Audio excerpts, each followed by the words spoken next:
Ladies and gentlemen, good evening. I'm sorry to stop all the schmoozing. Very good evening to you all. My name is Michael Newman. I'm the Chief Executive of the Association of Jewish Refugees. Welcome to this event. I'm going to speak in a few moments, but it's now my pleasure to introduce the Deputy German Ambassador, Rüdiger Bonn. Ladies and gentlemen, Rüdiger Bonn.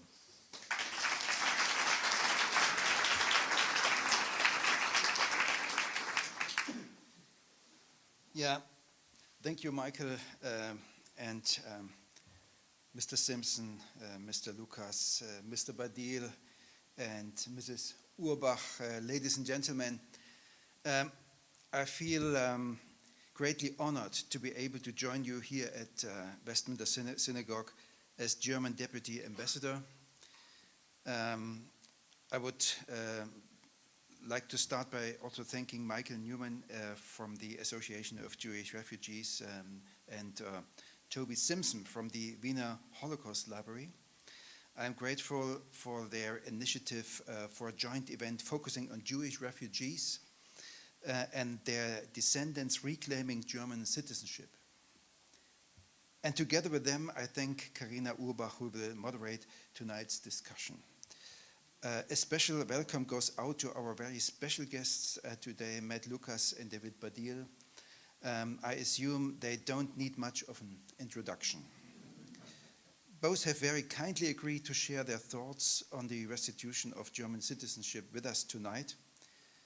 And without wanting to give away too much, one of them, Matt, has already gone through the process and is now a German and British dual citizen. And David, so I'm told, is gathering all the necessary documents and is thinking of applying. So I hope that the event may encourage him to do so. We are, of course, not here to discuss the practicalities of the application process, but in case anyone has specific questions on that subject, I have brought with me a number of embassy colleagues who deal with that on a day-to-day basis, and they will be available to talk to you later after the discussion. We are here first and foremost to hear from Matt and David about their thoughts and considerations and reflections prior to and after reclaiming German citizenship, what their views and expectations were and are vis-à-vis not only the process, but also vis-à-vis our country as it is today. And at this point, I'd like to briefly mention the formidable historian Fritz Stern, who wrote a memoir on history of the 5 Germanys I have known. That's the title. And he presented the book also at the embassy at the time. And his engagement with the nation from which he and his family fled, Stern brings to life the 5 Germanys he experienced.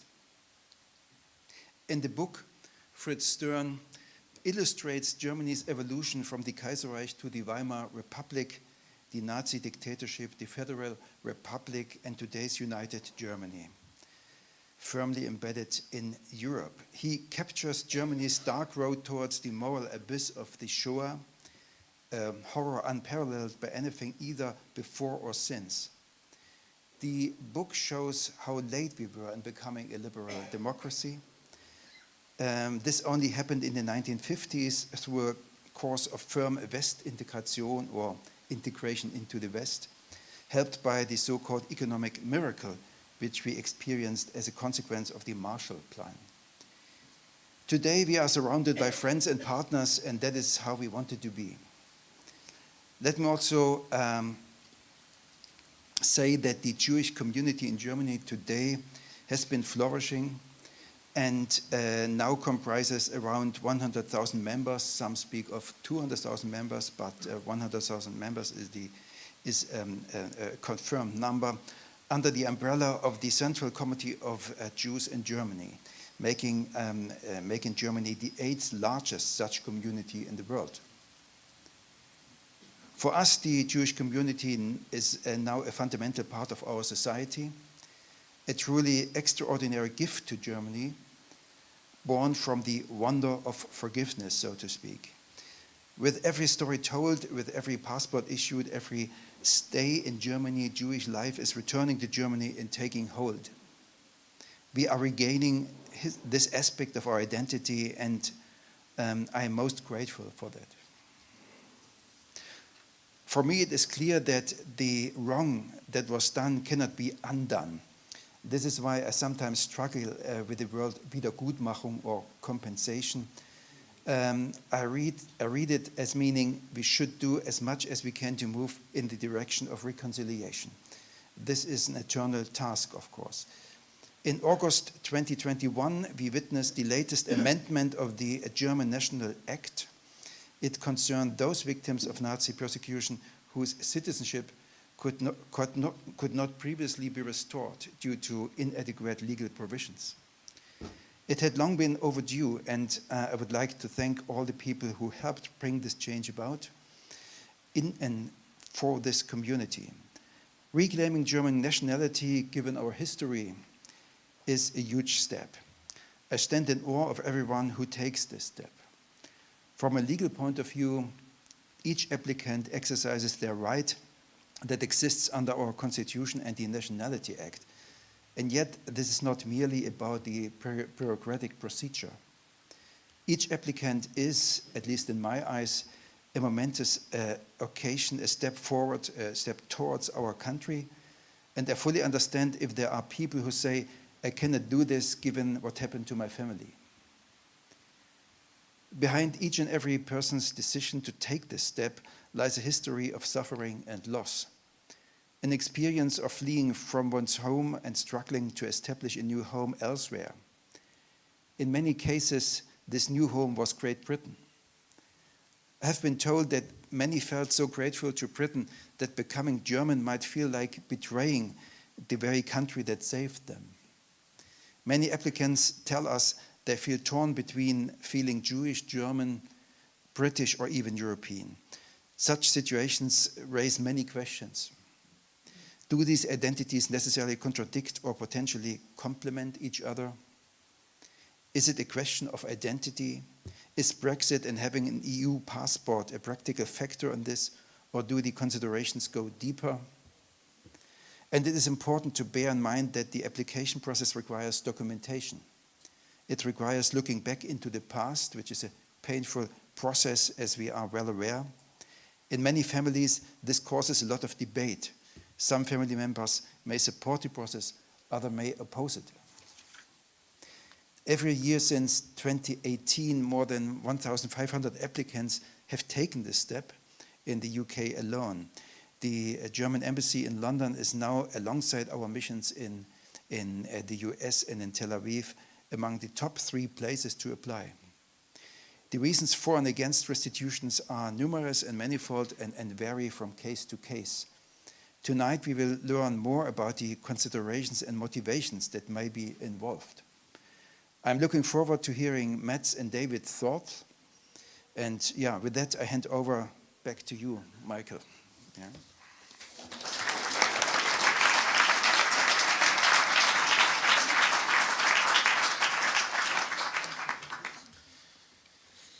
Deputy Ambassador, David and Matt, ladies and gentlemen, thank you, Minister Bone, for your introduction and warm words of welcome. It's a great source of pride for the AJR that we continue to have such a strong and constructive relationship with you and your colleagues at the Embassy. And it's heartening to us that we work so closely together and have the support of senior diplomats and representatives of the German government. We're equally proud of our long friendship and partnership with the Wiener Holocaust Library to jointly commemorate and educate, but also to offer a safe repository for family papers and a place to where refugees and survivors and their families can turn for research. For those less familiar with the AJR, we're the national organisation representing and supporting Holocaust refugees and survivors and their descendants. As part of our primary and overriding objective to deliver social and welfare assistance, we disperse a grant that we receive from the German government through the Claims Conference. Together with our own funds, this enables us to provide transformative help to a unique community. So although tangential to tonight's discussion and proceedings, this is an unashamed request to please let us know about or refer to us any of the first generation who you know who might need some help. But our mission extends beyond this direct support.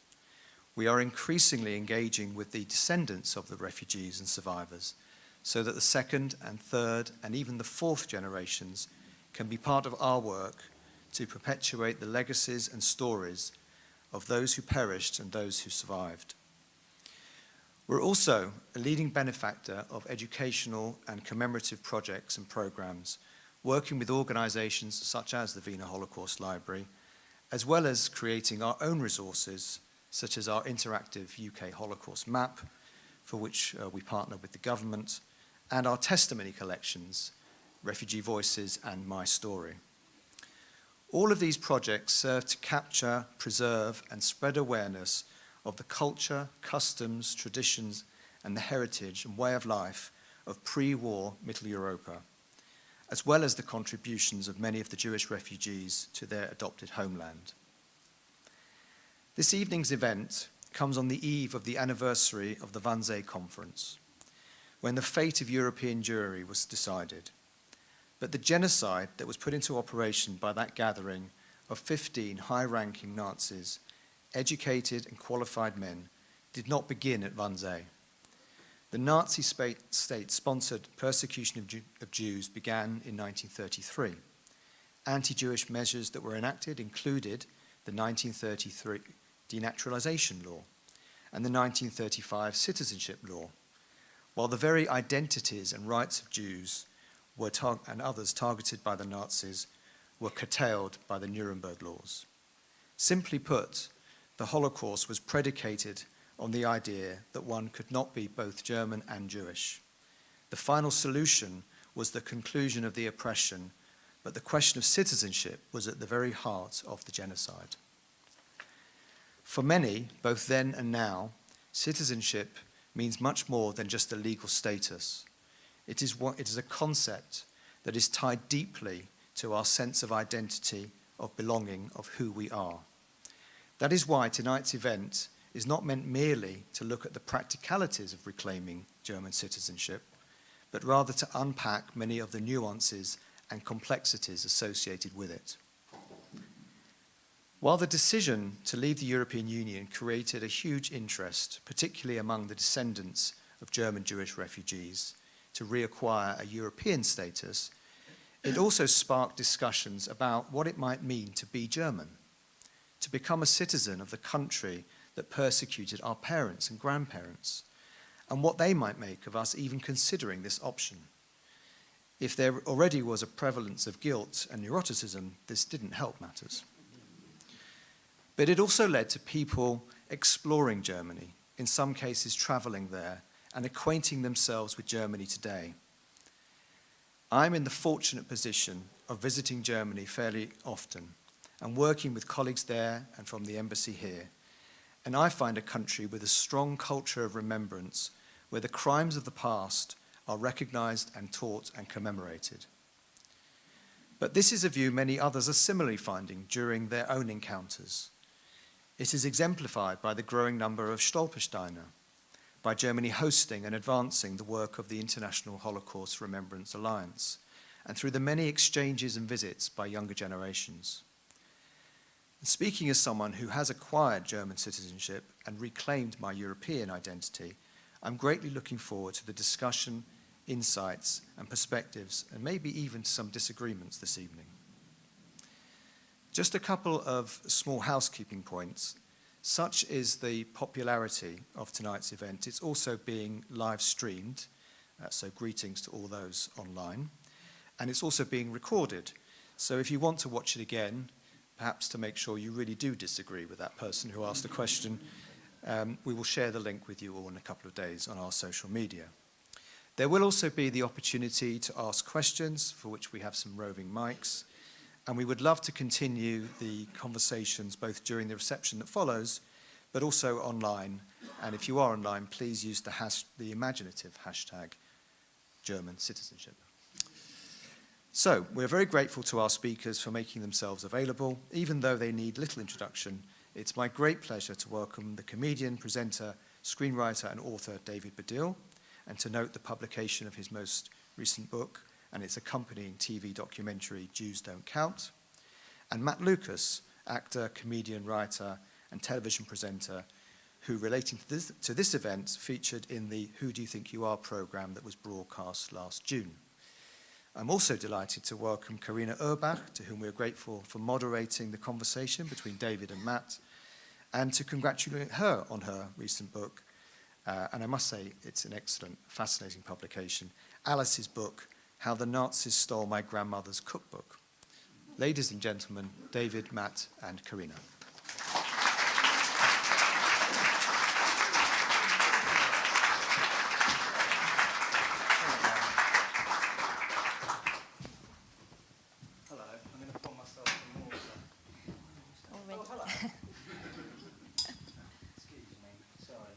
Do we have to turn them on? Can you hear us? Oh, good. They work. Excellent.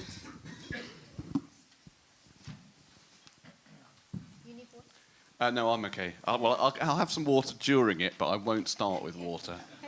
Would you like some water? Anyone like some water? Can I just begin by saying, what a weird gig? I mean, really. Yeah, especially for me. Okay. We all know that the modern passport system started in the French Revolution, and from the very beginning it was seen as a curse, but also as a blessing. And if you're Jewish, you're obsessed with passports, you're obsessed with getting the right documentation, getting certificates. All these things have to be in order. And I think tonight, when we talk about passports, we have to talk, of course, about your grandmother and your grandfather and how they lost their passports and had to gain British citizenship, and how thankful they probably were about it. But, of course, we have to ask about motivation first. So what was your motivation to apply for a German passport? I haven't. You haven't? No. First of all, I'm thinking of it. Have been thinking about it for about 2 years. Straightforwardly, my first motivation was Brexit, because I don't know if you've been, well, you're German, but if you're British and travelling in Europe, it's annoying to have to go in a very long separate queue. So that was my straightforward practical reason. Basically, Jews Don't Queue is your next. It's your next book. That's a good title, yeah. Is that on? Exactly. Yeah. But now, having found myself queuing, I thought, this is annoying. Never mind what happened to my grandparents, I want the passport. But having said that, I also then, I wrote a piece about it, actually, for the Jewish Chronicle, about the wider implications of it. In my case, my mother was German. My mother was born in Nazi Germany in 1939 and was a baby, and then they just got out with about 3 weeks to go before the war. And she had quite a lot of, she died in 2014, but she had quite a lot of anger and rage towards Germany, and I don't know how she would feel about it. And I'm not entirely unconflicted myself, but I suppose I came to the conclusion, the sort of serene conclusion, that the thing that is better is that if the outrage that happened to my mother and that happened to my grandparents, this is the lesser outrage than their wider family who were exterminated, but the outrage that happened to them was that their citizenship was taken away and they were disenfranchised and they lost everything. Then the right thing to do is for that, in some spiritual way, to come back. It's not right, in a way, to say, well, I'm just going to, in a way, by continuing to ignore the possibility of citizenship, for me, and for my brother, and for my children, I'm continuing that sundering. I'm continuing what the Nazis started if I'm saying I'm not going to have anything to do with Germany. Right. Because that's what they were saying. We don't want you to have anything to do with Germany. So it feels to me like, from that point of view, it's a reparation. So we get you back. That's very good. So do you think your mother, Thank you. Or your grand? Well, I'm glad. I mean, we need good comedians in Germany. We have actually we have. Harsh. We have. Also, that wasn't the funniest thing I've ever said. I'll be honest with you. No. I don't know. I've watched. I've actually watched a lot of your work. Yeah, well. Yeah. Yeah, but do you know German comedians? I mean, have you met a few? Because they are your colleagues soon. Well, Matt's now a German comedian. Let's Oh not yeah, forget. okay. Well, I use the word comedian loosely, but yes.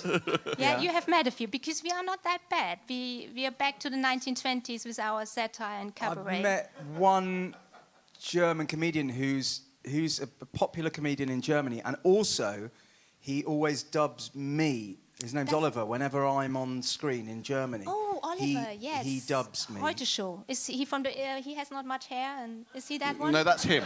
no. Okay, yeah. Oliver, He had some hair when I met him, but that was about. He doesn't 12 have to years live ago. as Matt in order to dub him. Okay.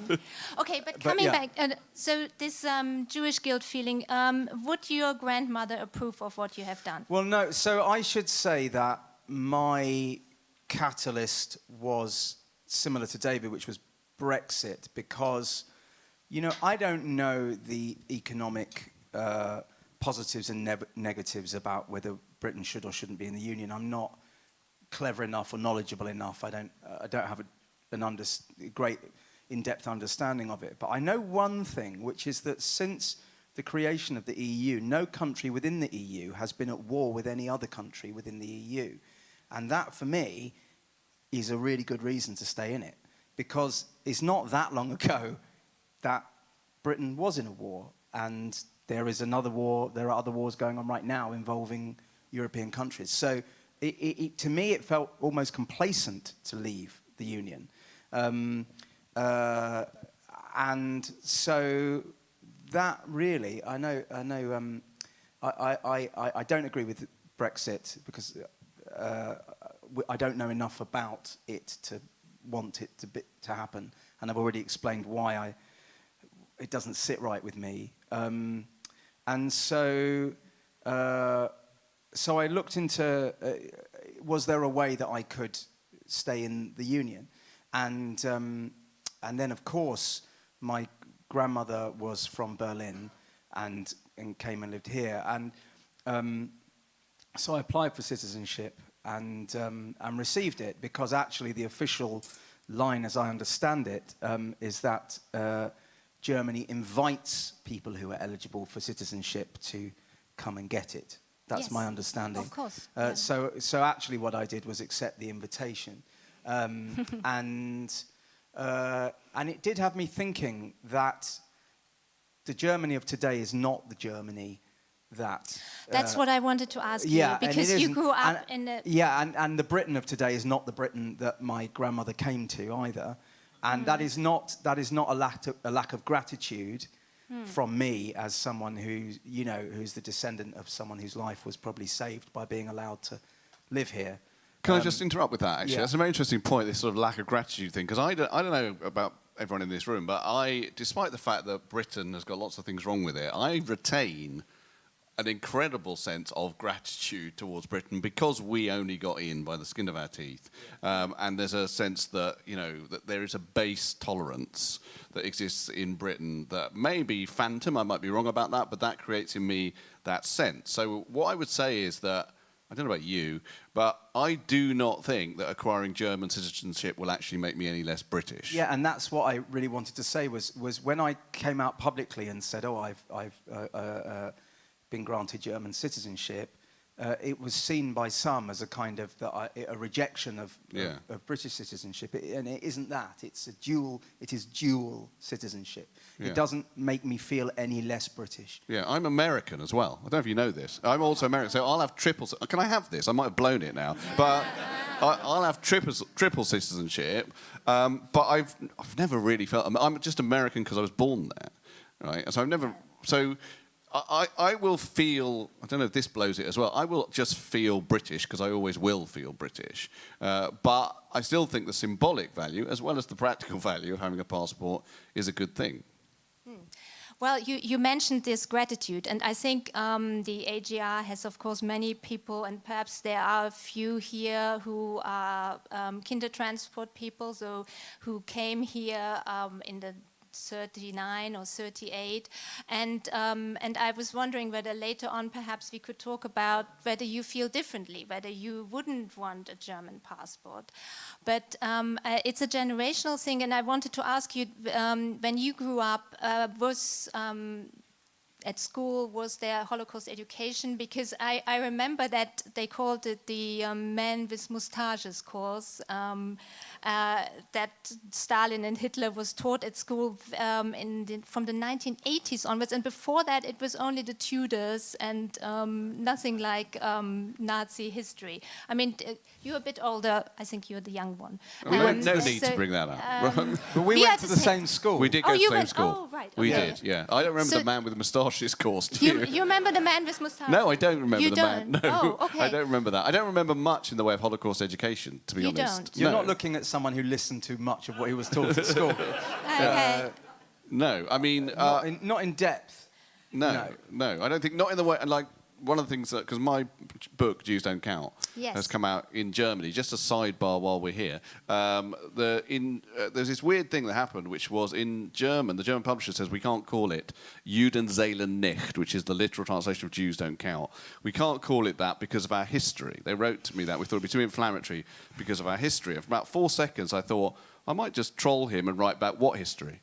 What are you talking about? And see how long it would take before they bring up that. By the way, your German book came out with Hanse, which is a very good publishing house. It's a good publisher, so, but what they did, they changed the title to Und die Juden, which means and the Jews, which just sounds creepier and weirder than Jews Don't Count. Why have I brought this up?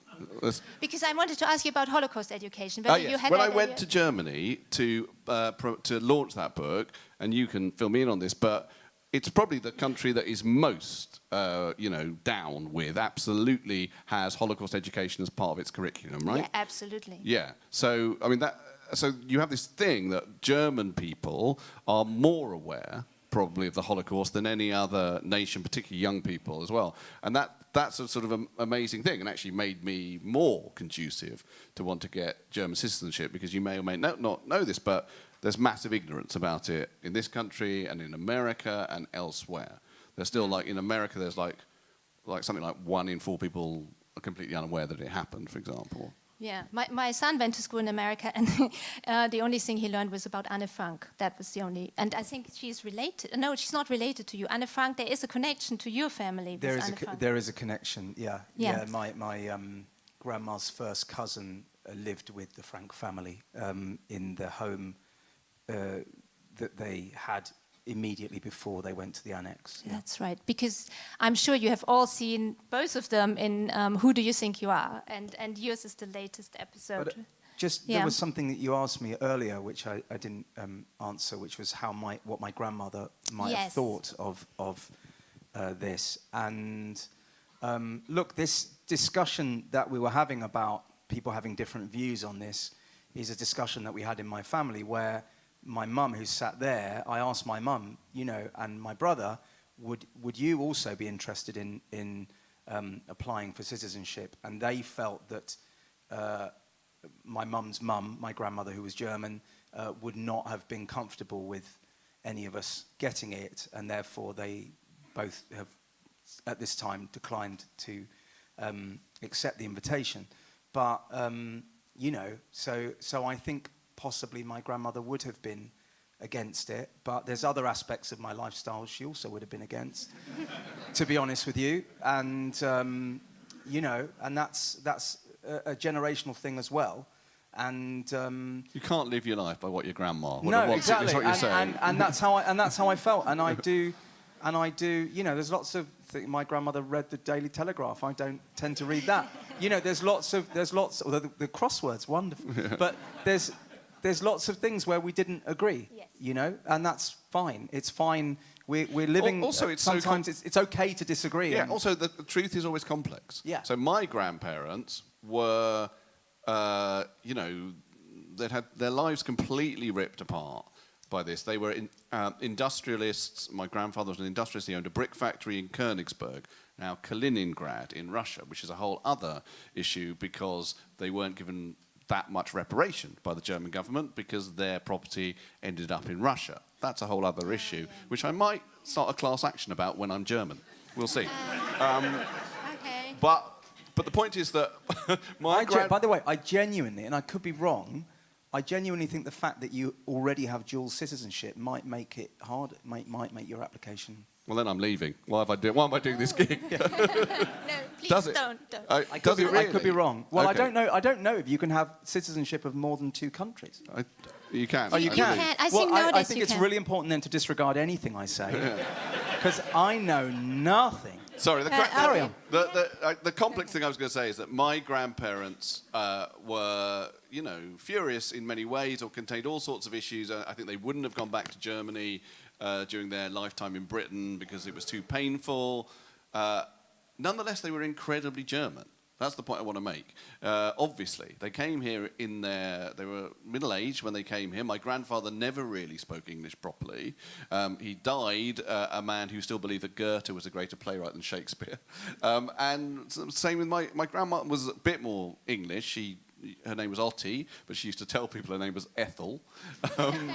She wrote to the Queen Mother. I found this there when she died. She wrote to the Queen Mother on the Queen Mother's 90th birthday and got a letter back saying, "Dear Ethel Fabian," and she was so pleased about that. But the point is they were German as well. And so that's something which I think is real about them, if you see what I mean, when I think about them.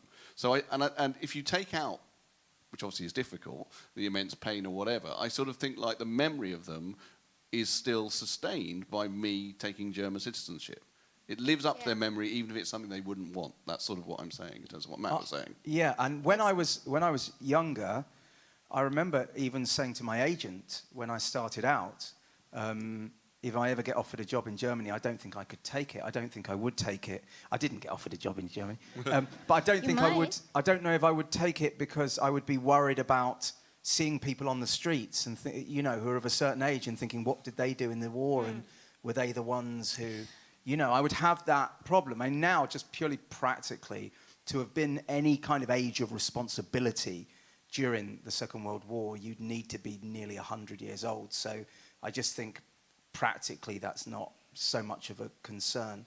But it also assumes that people who had some role haven't themselves reflected, and it is, like you say, it's complex. It's really complex. Did German reunification change anything? Because I remember Margaret Thatcher was very much against it at the time, of course, and I think it did change the perception of Germany in Britain. Yeah, it's interesting. I think sometimes I think to myself, what if I had been born as a non-Jewish, or even as a Jewish German, but particularly as a non-Jewish German in a certain part of Germany at the turn of the last century and lived to 80, I would have lived through 2 world wars that were both lost. I would have lived through this division of East and West Germany and maybe not been able to see my family. And sometimes, I'm not saying we should be sympathetic towards our oppressors necessarily, but there is a point where you think, just on a human level, how the Germans themselves were radicalized into thinking terrible things and doing terrible things, that they didn't have it so great either.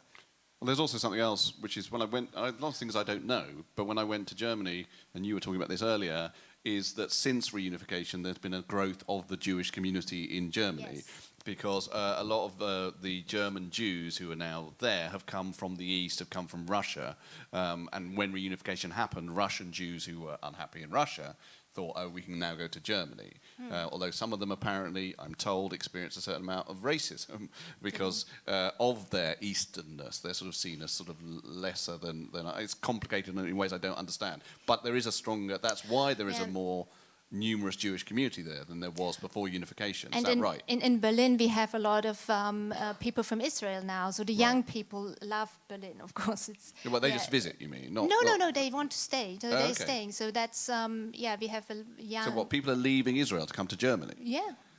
Wow. Seriously, yeah. Okay. I have a friend who's an Israeli journalist who works from Berlin and writes in German. Are they dual citizenship? Sorry? They're dual citizens? Yes. Okay. They're dual citizens. But so, if we don't return to Germany, and then there are just no Jews in Germany, then what? What has been achieved? No, nothing. That's my point. Yeah, exactly. You know, in a strange way, the Nazis have won, if, Yeah. if that's what happened. So that's Yeah. why I think it's, on the whole, you know, if you wanted to look at it in very simple terms, what's the thing that Hitler would have liked least? Me and you becoming German. I would say especially you, because you're gay as well. My mum doesn't know. I can't believe that. So you're the revenge. Just at weekends. Well, obviously Sundays. On Saturday I'm in school. Sorry, go on. So yeah, you're the revenge. That's good. And are you now interested in really becoming German, like voting in Germany, working in Germany? Will you want to, to go to German Jewish The synagogue? key thing to that is learning German, and that's Yeah. going to be quite hard. So. Oh, no, you're clever. And we Yeah, have but the I'm not good at languages. I am clever, but I'm not good at Yeah. languages. Okay. Well, the I'm not Goethe clever, but I'm You're also both. not good at languages. So. No. But the Goethe Institute is just around the corner. Yeah. So you could go, and I'm sure we can finance a course for you. And by the way, I forgot something. The German embassy is organizing this, of course, but the Austrians are also giving passports. So if you're interested, if you have an Austrian background, they are doing exactly the same. Well, actually, so a friend of mine, his family are here. Oh, he's Alan, Austrian? can I just ask you this? So have you got citizenship, your family? Okay, so your brother, who's a very close friend of mine, was telling me about this. So it's often very complex. It's similar to what I was saying about my grandparents' city now being in Russia, is that I believe with you it was like some of your family were from Romania, but then it was Germany. I mean, the course of history has meant that different countries that were under German rule before the war are now not. And so how you exactly locate your Germanness in history now is quite complicated. It is, very. And that's why you need advice like Toby Simpson, who is going to talk about this later. We have, of course, here in London, the Wiener Holocaust Library, and they can help you research your past. And we have wonderful archivists also in Vienna. If you are Austrian or want to find your Austrian heritage, we have the Jewish community in Vienna who's super helpful. And we do a lot to, because I know it is daunting if you want to apply. I mean, was it difficult for you?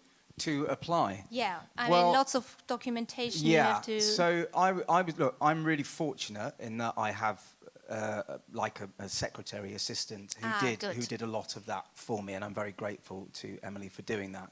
So the truth is, I personally didn't have to do a lot, and I know my mum was involved in working with Emily to get the documentation, and also very grateful to Michael as well, who I think helped advise. And so that is where I was just fortunate. But I did find the AJR very helpful, and I found the embassy very helpful, and I think that's what part of this is about, which is it might seem a bit daunting, but actually there is a way through it, and actually there were. Not necessarily for reasons we'd want there to be, but there was a lot of documentation of Jews by Germans. Exactly. And the That's consequence of that is that, I mean, not for reasons we'd want there to be, but one of the consequences of that is that we're able to use these documents to help us, if we want to, apply for citizenship again. Because that's something so emotional. I just know because I did that finding out about my family. And when I went to the archive, the archivist at first couldn't find one of my relatives on the list. And for one mad moment, I thought, oh my God, perhaps she has survived. But of course she didn't. So it is very emotional. And that's the worst bit, that you have to go through this, but and I went, but I did go through the journey sort of. You did. I saw your program. That was and brilliant. So I mean, I thanks. I mean, it was the researchers and the directors and the producers that did all the work there, and I just learned. It was a learning experience. Look, this whole thing is complex, and my feelings do change, and sometimes I do feel disloyal, and sometimes it is confusing, but it was a decision I made and I stand by it. And also, Germany is part of the Union, and that is something, it gives me a freedom, just from a practical point of view. I mean, talk about queuing, but I can work now as I was able to before in any European country that was within the Union, you know. And sometimes just as an actor, you do get a job and can you go there tomorrow? And having that it's like an extra string to your bow. So it does, you know, from that perspective as well, it's useful. I'm going to say something a little bit contentious, which is I think the process could be easier in terms of the documentation. Well, yeah, I mean, I have a birth certificate for my mother, born in Königsberg in 1939. There's a swastika on it, which, you know, is painful, but there we are. Yeah. But it's a birth certificate. I don't kind of know why I need anything else. There's a whole load of other stuff that is quite hard to get hold of. And I'm not going to suggest this is a bit German, but it's a bit German. Oh, right? yeah, I'm sure. Suddenly there's like 20 other documents. As a German, I must say. Okay, we're very but, good. you know, there are embassy people here. I honestly think that, like, the birth certificate, and surely that can be verified by Germany. Germany will have records. Oh, yeah, I'm sure. You know, they're good at records. So if I have a birth certificate and that can be verified by the German state, oi, why do I need all this other bollocks? Yeah, I'm sorry about that. Yeah, I don't really know. It's not your fault. I'll pass it on to to the embassy, because I saw your tweet at the time. You said you got some Gummibärchen from the embassy. Gummibärchen, very nice. Yeah. Yes. And I think I got a badge. You got a badge? I think I got a badge, a couple of badges. Yes, and it was nice, actually. It was a badge of the Union Jack and the German flag. It's sort of entwined, which was nice. Oh, was it? Yeah. Oh, wow. A dual citizenship badge. Yeah. Yeah, who knew? Now you want that, don't you? Well, I want citizenship. I don't just want the badge. Can I be clear? Okay. Yeah. But, yeah, I just want to turn up Get with them my on mum's... eBay, probably. Yeah. With my mum's birth certificate and get the badge. That's what I want. And then I want to be able to play for Germany. It's not too late. Oh, yeah. That's what I wanted to ask you. Okay, because I don't know anything about football, but I know you are, of course, a Chelsea supporter, and you are Arsenal, right? So. You mean the team at the top of the league? Yeah. Okay, sorry, I forget. Yeah. So this is going to be pretty bad for you now. No, it's good. No. I mean, with being German now, which team will you support? What, you mean when England play Germany? Yeah. Okay, so this is a contentious thing. It's not. England, obviously. Obviously, England, yeah. Well, no, what I was going to say is my passion as a football fan is for my club more than my national team. So, and I'm obviously sacrilegious saying that in front of the Three Lions guy. But I enjoy watching international football. I actually don't have a huge sense of jingoism when watching it. So, in fact, I'm more inclined to go, I want the team with most Arsenal players in to win. That would still be England, though. Yeah, that would still be England at the moment. But it used to be France. Right. So, but no, so it's interesting that. So I was asking myself this question is, do I now support Germany as well? And I suppose Germany are like my second team. Like, if you grew up in Stanmore and you're an Arsenal fan, Watford were your second team. Do you know what I mean? So, yeah. So if England played Germany, I would support England, but I'd be okay. If Germany won, I'd still go out and cheer and go, well, you can't tease me. Because I won either way. Yeah, I wouldn't do that, Matt. No. Not straight after an England defeat. No, but I did decide that I ought to select a German football team because I love football so much. So I tweeted that I was looking for a German team. FC Bayern, perhaps? And no, not Bayern. Okay. I didn't want Bayern to. Bayern's a bit Route 1. It's a bit like supporting Man United. Yeah. You know, it's a bit because obvious. They're rich. I mean, yeah, FC it's just because they win everything all the time, every day. So what did you go for? So I put it out on Twitter and I said, sort of, come and claim me. And the club that claimed me actually was Union Berlin, which they were the first official account. They tweeted me and said, please support us. And but where were your grandparents from? From Berlin. Right. From Berlin. So that makes sense. That's what it should be. Well, or Hertha, but it was Union that claimed me, and they were very sweet, and they sent me a shirt.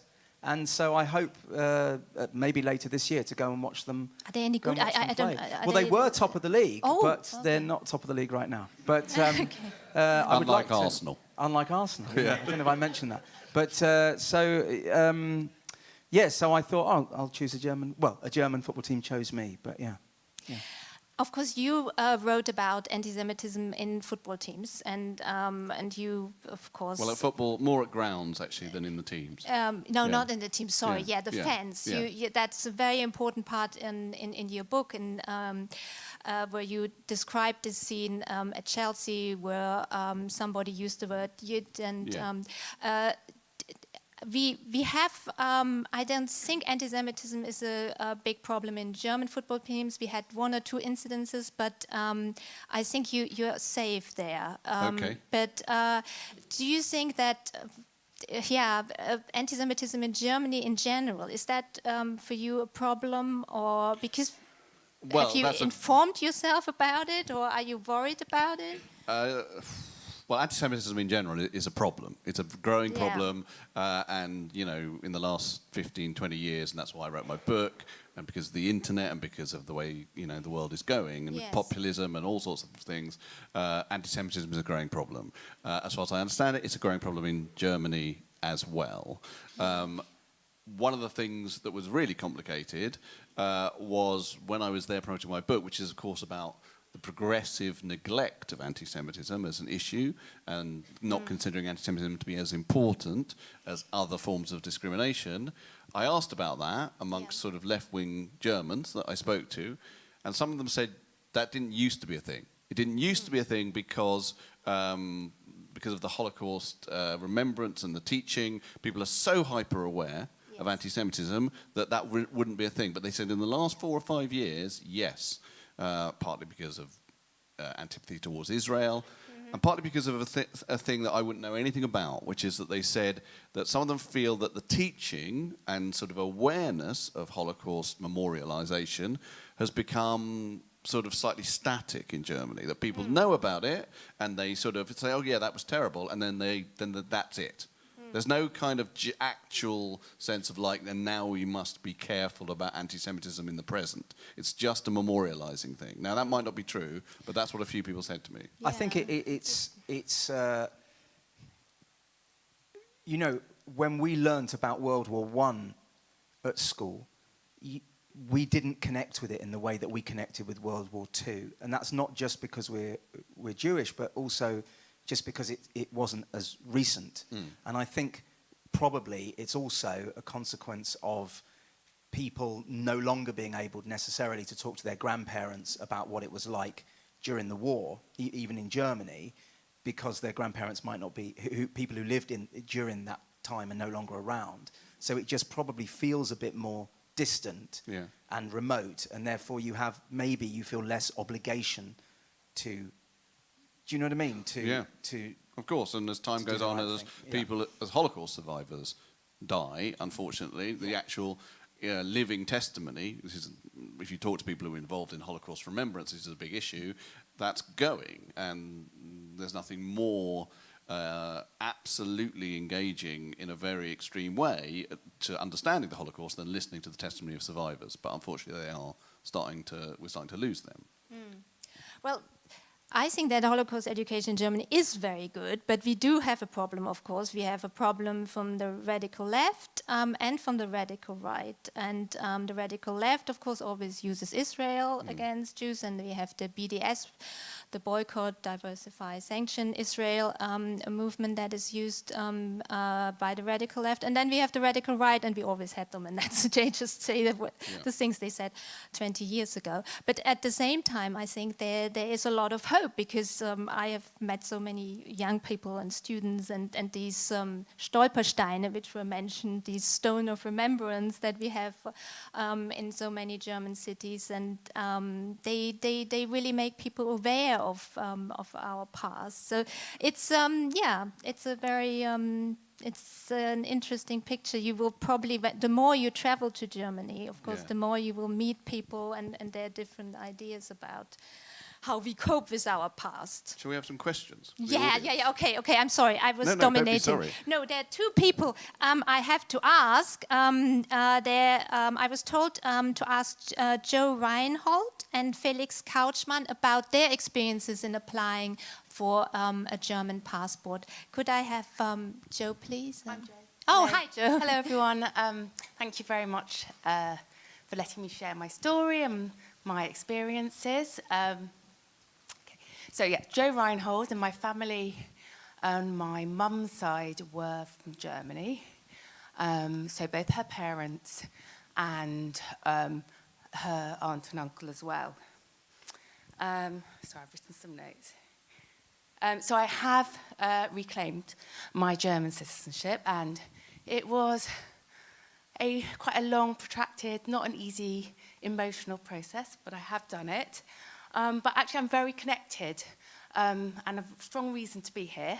My great-uncle was the chair of the AJR, and he came over literally 39 after he left got out of Sachsenhausen.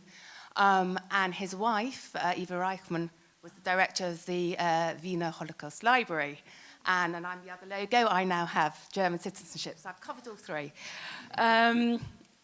So I thought I would just share a little bit of their stories. So my uncle Johnny, or Hans, apart from being the chair of AJR, was also the person responsible for, he was a lawyer, for getting the restitution payments. Actually, the process started from Germany to those refugees that had come over from Germany to the UK. And I certainly owe a lot to him for that. And my auntie Lynn, Eva Reichmann, at the Wiener Institute, was the first to collect first-hand testimonies of survivors, of which they have the large collection in the library. So when I kind of eventually decided, okay, I think I'm going to do this, I'm going to look into German citizenship, I started doing research, and there's no one left on that side of the family. My mum's no longer alive, grandparents no longer alive, aunt, uncle no longer, a great aunt and uncle no longer alive. There's really no one to ask, so I really had to get, Google and I became good friends. And it's super interesting. I mean, Matt, I know probably when you were doing your research, you find all sorts of things out. People that you didn't even know existed, secret aunts, great aunts and uncles, and all sorts of secrets going on. But I did find very easily birth certificates, death certificates. I also you have to send off for the naturalization papers when they come to the UK. So I've got my grandpa's oath of allegiance, and when I opened that, that's really emotional to sort of see that when he's claiming his oath of allegiance to the UK. I also found the Berlin phone directory from the 1930s. Would you believe it? And there was my grandpa in it, in his address. So that was really interesting to find out. So my grandpa left in the mid-30s because he was a lawyer, so lost his job very quickly and sort of clocked what was going on. But Hans and Eva didn't leave until 39, and I said he was in Sachsenhausen. I'm not sure how he got out, but he did. And he came over at a time we were also part of the Leo Beck group in Berlin. So I finally got to the embassy, middle of COVID, I think it was, and I sat there giving in all my paperwork, which has just taken so long to do. And I was really conflicted. Everything everyone said, I was like, oh my gosh, am I betraying? How do I feel about this? I feel so British. I'm so lucky to be here. But then I thought, but you know what? So Auntie Eva, her whole piece was about reconciliation between German and the Jews, and she did written books on it. And while she was no longer alive, I was like, well, what would she think? And I thought, I think actually she would think I was doing the right thing. However, my brother doesn't agree with me, and the rest of my family, Matt, I think you were saying that as well, they're just not, they just don't understand why I decided to do it. But I should say they were not critical of me. They were supportive of me. In my family, they just chose not to do it themselves. Yeah. But we didn't argue at all, did we? There was no crosswords or anything, but it was just, we just have a different approach, yeah. I think that's kind of similar, but they're still just sort of quizzical. But I think that's because they live in Israel, so they didn't have the same Brexit stuff kind of going on. But I just thought I would just tell you what happened when I got back from the embassy, because I went straight back to work in a science institute in King's Cross, and I sat down next to a colleague of mine who literally I had no idea she had any Jewish heritage at all. I said, I'm really sorry, I feel really weird. I've just been through the process of getting my German citizenship. I feel strange. I don't understand my feelings. I'm a bit flawed. Sorry, just kind of like, just ignore me today. She goes, oh, I'm thinking of doing that. And I was like, what? And it turns out that I think it's her great-grandfather, was somebody called Bernard Weiss, who was the chief of police in Berlin in the 1920s and the early 30s, and he had sued Goebbels 40 times, and had certainly had to go, and then failed. But he started the legal campaign in the early 1930s to use law to bring down the rise of National Socialists. I said, that's really strange, because my great-uncle Hans, he was a lawyer in Berlin in the 1930s, and he used the law to try and bring down. So we put them into Google once again, and they came up in the same article together. And then I turned and I looked at my colleague Laura, and I was like, oh my God, we're sitting next to each other. We don't even hardly know each other. And here we are, all those generations later, sat next to each other, and it just felt fitting. It felt good. So that's my story, and I had the German embassy were fantastic and very sympathetic, is what I would say, and sensitive to the whole process, and I appreciated that. Thank you so much.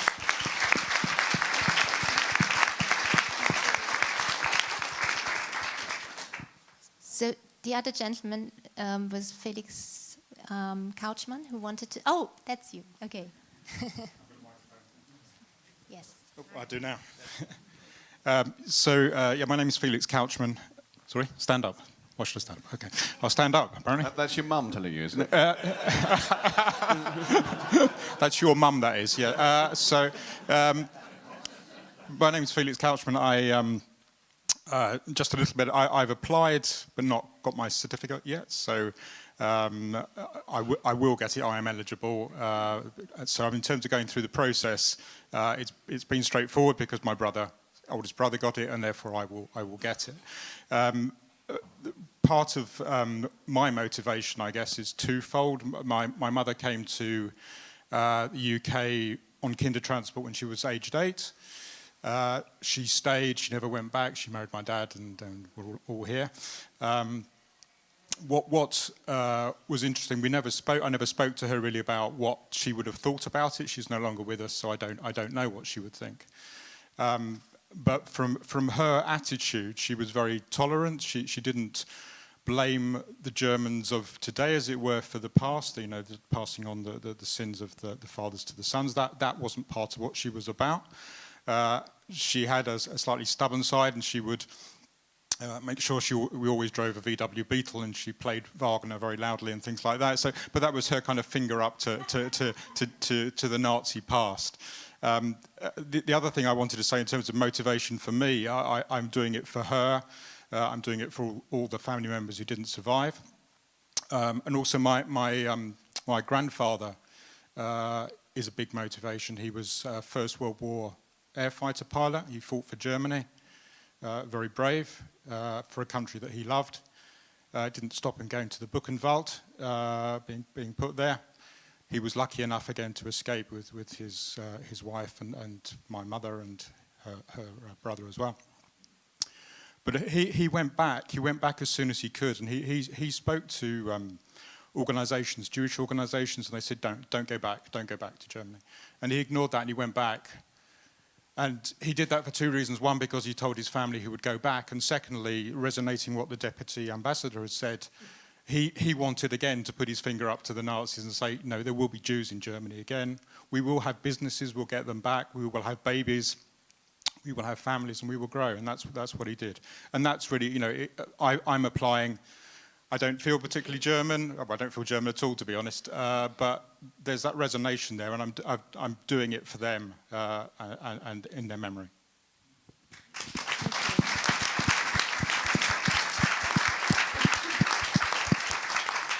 Thank you so much. So now the floor is open. Lots of questions. Oh God, where can I start? The gentleman on the right here, please. Thank you. Thank you very much. My name's Simon Byrne. My late father was Kindertransport from Koblenz. His parents were deported to Auschwitz and didn't survive. About 10 years ago, I decided, so before Brexit, I decided to apply. And there were two reasons. Firstly, going back into my family history, there have been Bernts in Germany and Fuchses in Germany going back. I can trace one branch of my family back to Rabbi Meir van Lochenberg in the 12th century, 13th century. So German Jew is who we are. I mean, there's no two ways about it. And the barbarism of Nazis isn't going to wipe that connection of hundreds of years of my family in Germany. So I thought, right, I'm going to do for it. And the other is football. Because my grandmother's younger brother, Gottfried Fuchs, is one of the only two Jewish players known to have played for Germany. Not only that, he still holds the record for the most number of goals scored by one German footballer in one international match. How many? 10. Wow. Oh. That was against Russia at the 1912 Olympics. The Russian Tsar, by the way, was so annoyed, he made the Russian team pay their own fares back from Stockholm. And that's something I wanted to reclaim, and to say not only was he a German football player, he was a German-Jewish football player. And the only other German-Jewish football player that's known about is Julius Hirsch, who's on the Chelsea mural you probably see every week. Yeah, but actually you make a really good point there, I think, which is, of course, you know, Germany, before the Nazis, had a huge culture of German Jews contributing in all sorts of ways, whether not just obviously through the Jewish community, but generally to the wider German culture of sport and literature and art, and all in a huge way.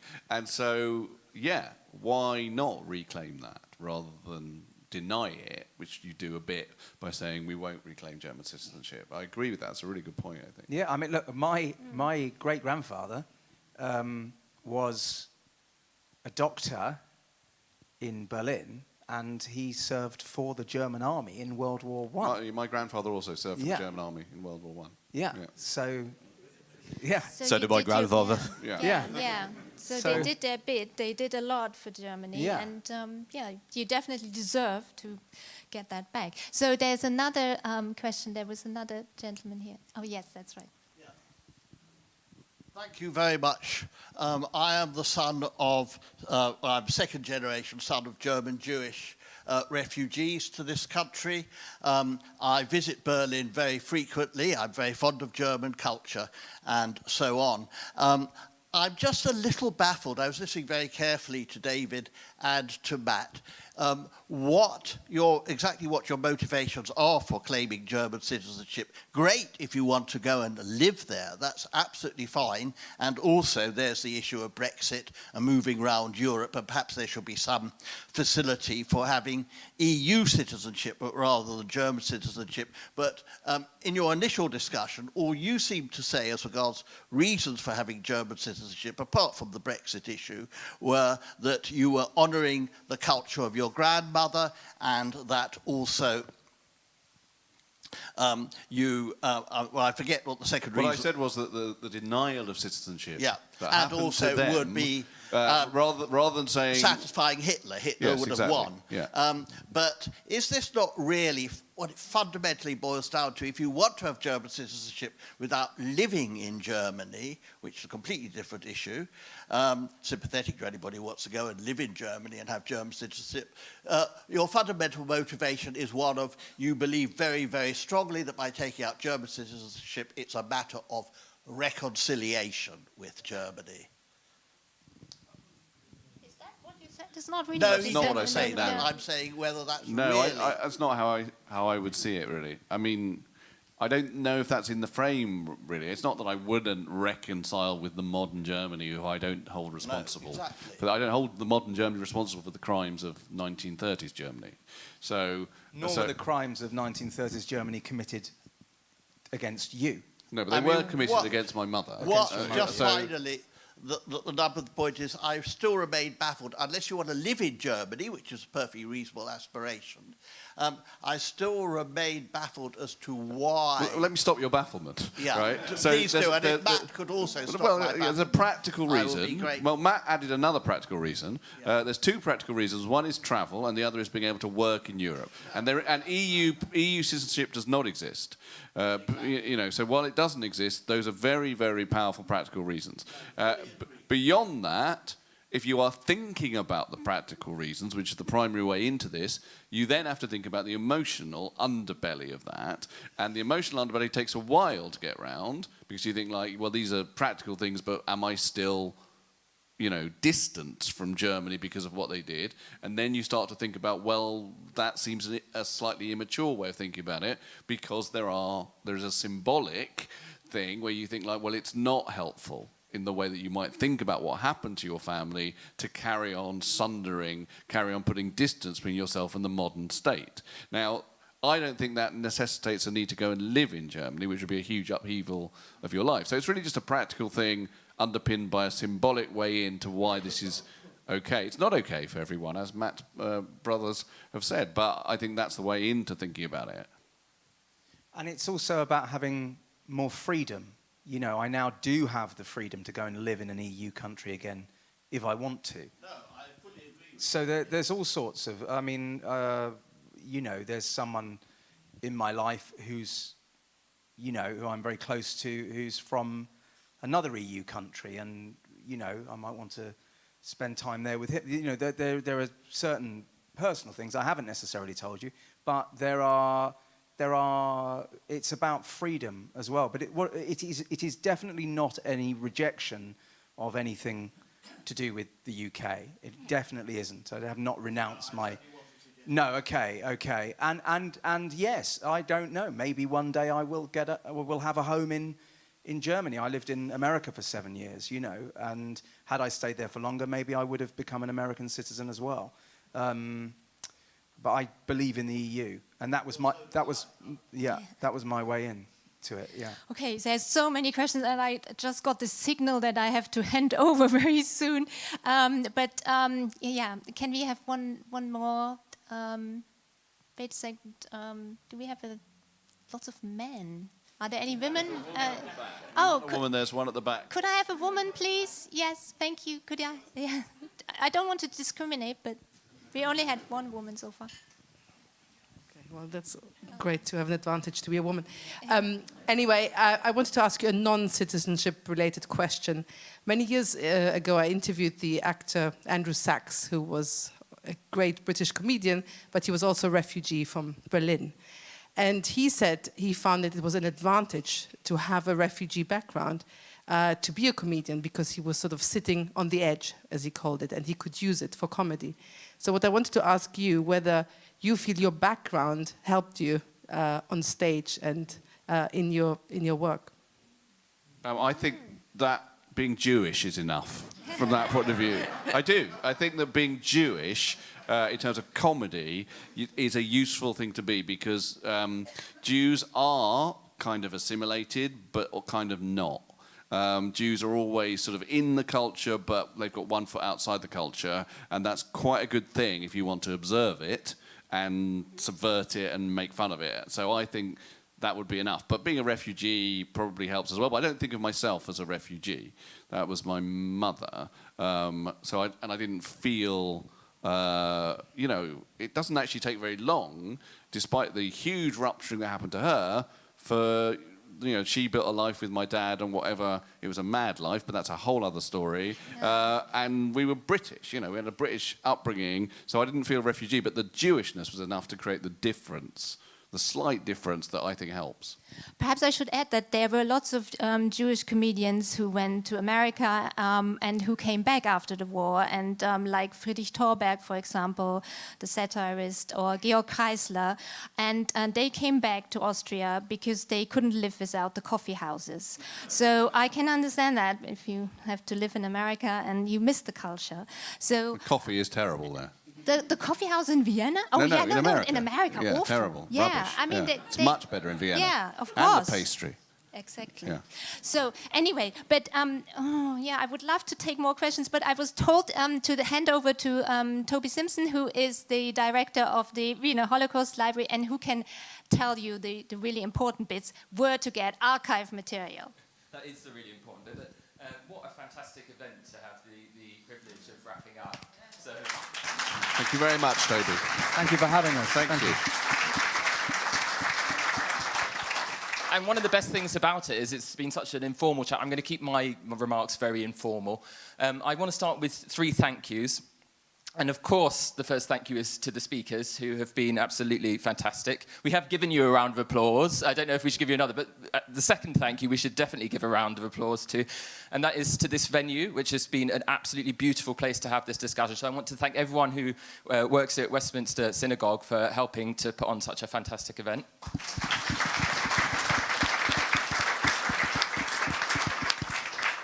And then the third thank you goes to the partners, the Embassy, the AJR, and everyone who works at the Wiener Holocaust Library. A lot of hard work has gone into this. Deborah Barnes, Susan Harrod, Samantha Delieu, many, many more that I could mention. It really does take a village to put this together. And the German Embassy is actually the library's first continuous public funder and has been funding us for decades. So I want to say a big thank you to them for that. And absolutely, yeah. And also the AJR is one of the major funders of the Wiener Holocaust Library's work and is our oldest partner. The AJR and the Wiener Holocaust Library have been working together since 1941, which I think is just an extraordinary thing. What a wonderful relationship. Thank you to the AJR.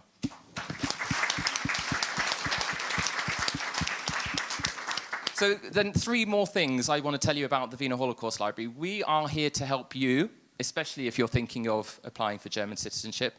And we're hoping that in a way you're here to help us as well, because these documents that turn up in the course of this process are valuable. They are part of the record of the Holocaust.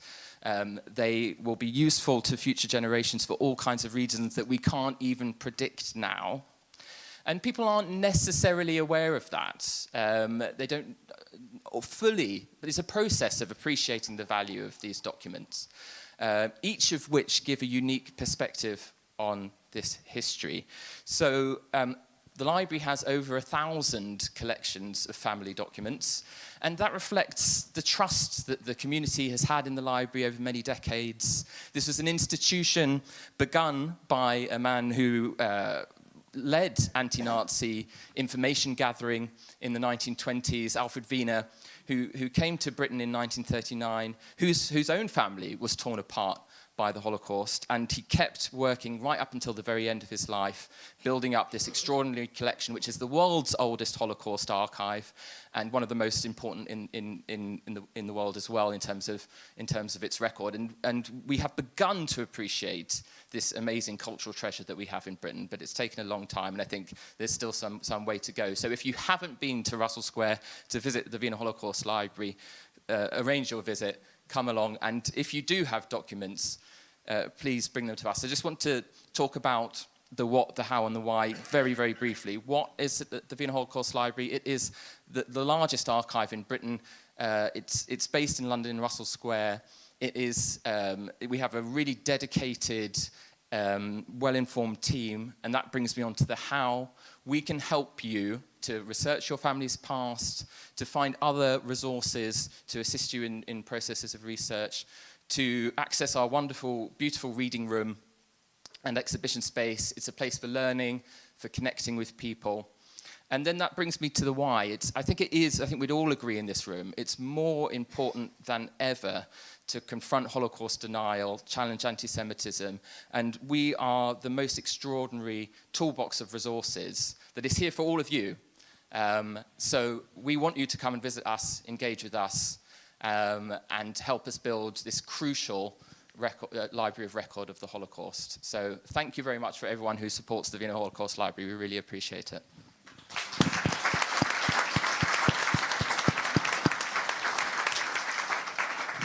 And now it is time to invite you to gather in a reception, which we have some drinks and refreshments for you, and that is downstairs just to the left when you get to the bottom of the stairs. But I do think it would be remiss of me not to conclude by saying once again, what a fantastic event. Thank you to all our speakers.